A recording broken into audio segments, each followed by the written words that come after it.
সিলেটের custom excise ও VAT commissioner Mohammad Enamul হককে দেশ ত্যাগের নিষেধাজ্ঞার আদেশ দিয়েছেন আদালত। সোমবার ৮ জুলাই ঢাকা দায়রা জজ মোহাম্মদ আশামস জগলুল হোসেন দুদকের আবেদনের প্রেক্ষিতে আদেশ দেন।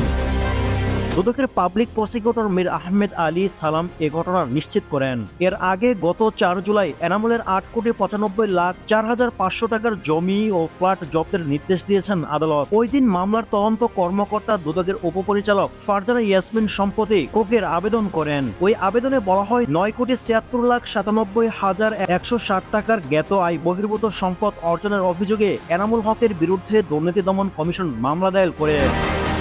তদন্তকালে বিশ্বস্ত সূত্র থেকে জানা যায় ভ্যাট দায়মুক্ত থেকে লাভজনক ব্যবসা পরিচালনার বিশ্বস্ত সহযোগী দ্য রিয়েল কনসালটেশন, স্বচ্ছ ভ্যাট আইনে দক্ষ ন্যায্য ভ্যাট প্রদানে। আসামি তার মালিকানাধীন ও স্বার্থ সংশ্লিষ্ট স্থাবর সম্পত্তি হস্তান্তরের চেষ্টা করেছেন, যা করতে পারলে এ মামলার ধারাবাহিকতার আদালতে চার্জশিট দাখিল।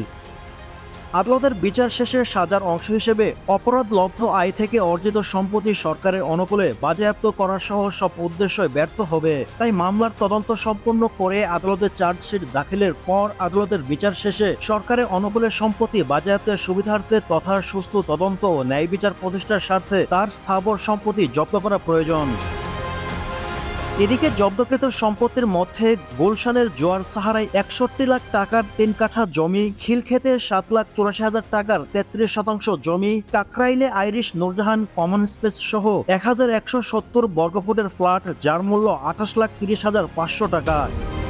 একই ভবনে কার পার্কিং স্পেস সহ ১,৮৩৫ বর্গফুট ফ্ল্যাট। উল্লেখ্য, এর মূল্য প্রায় ৯১,২৯,০০০ টাকা। এছাড়া কাকরাইলে ১৯ বর্গফুট ও ৩৮ বর্গফুটের ফ্ল্যাট সহ কার পার্কিং রয়েছে, যার মূল্য ২,৮,৫০,০০০ টাকা।